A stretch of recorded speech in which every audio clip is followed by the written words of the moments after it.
Hello, hello, hello. Happy Friday.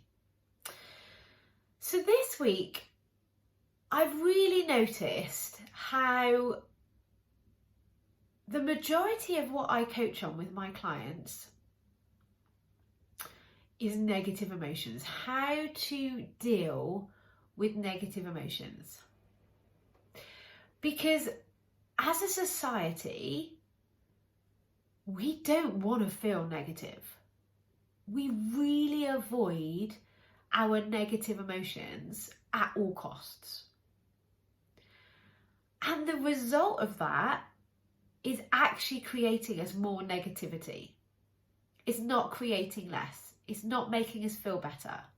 It doesn't make the negativity go away. So here's an example.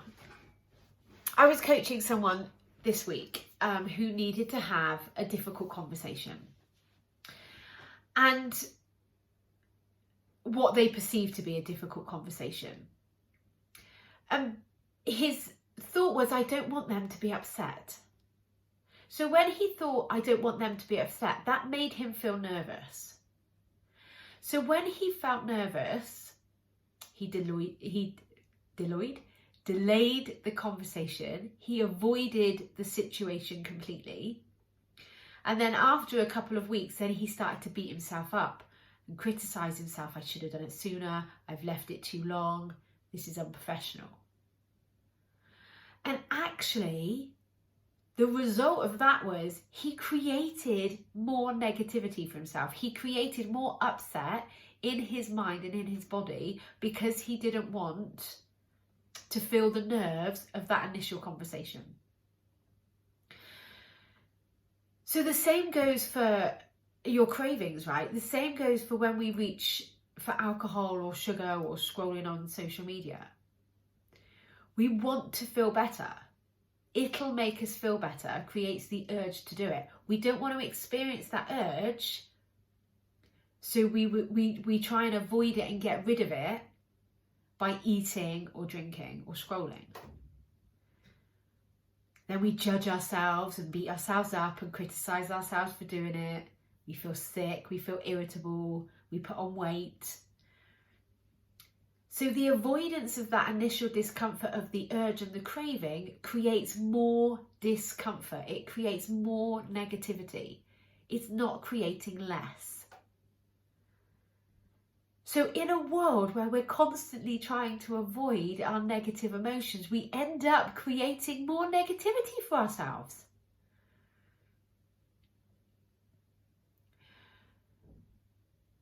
So what I like to do with my clients is I like to teach them the valuable skill of experiencing negative emotions.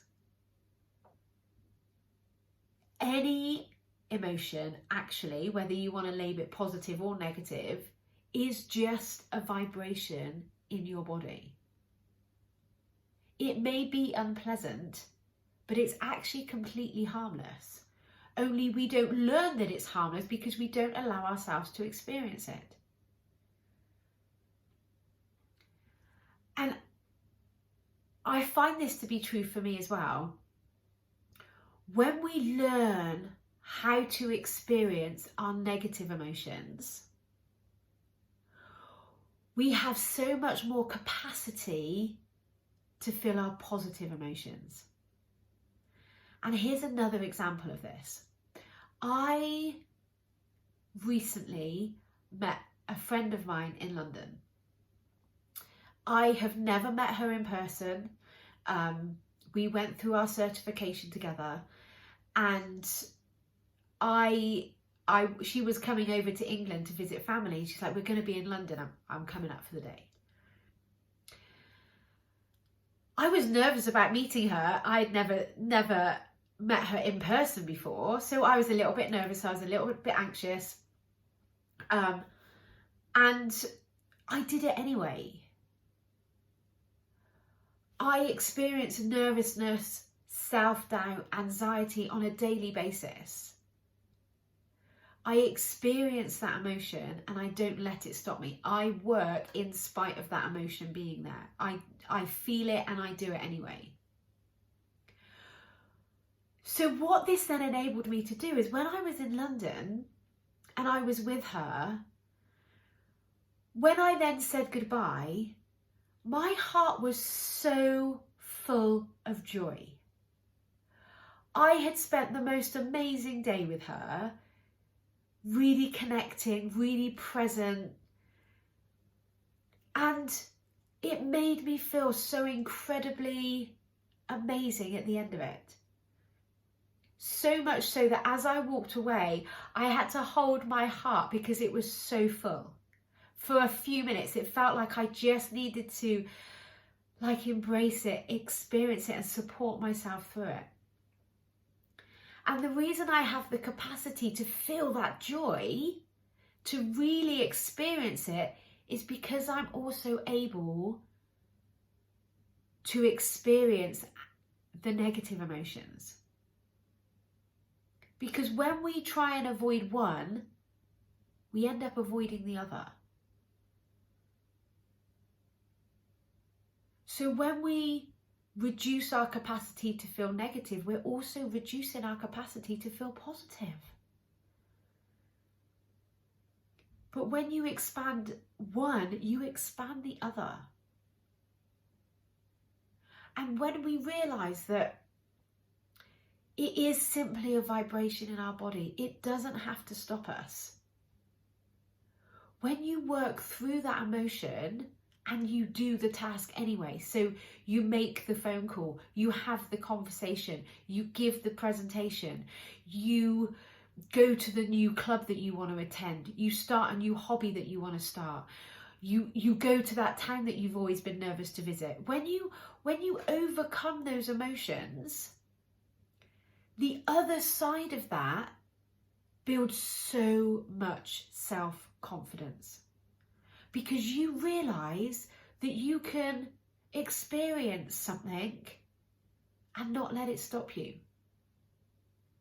You realize that you can experience the nerves and it doesn't need to stop you. You can feel the fear and do it anyway. That builds a huge amount of self-confidence within us when we learn and develop that skill. Just like when you have the craving to eat sugar, you can experience that craving and not respond to it. Every time you don't follow that emotion, you feel so much stronger on the other side. That builds your self-confidence. When you're sat down doing a task at work that you really don't want to be doing, or a task at home that you really don't want to be doing, and you've got that urge to check your inbox or make that quick phone call or scroll on social media, when you don't follow that urge and you sit down and do the uncomfortable task and you complete it, the other side of that feels brilliant. You build your self-confidence. And if you knew you could handle any emotion, nothing has to stop you. And because you're a human, you actually can learn to handle your emotions. It's a skill that you're able to learn, and it is a skill. We are not born with this knowledge. We are not taught it in school. And when you learn that skill, then you're in control. Then you're powerful. Now you're deciding how to live your life deliberately. And that, my friends, is a gift that I really wish I could package up in a pill and give it to you. But I can't. It takes conscious, deliberate effort.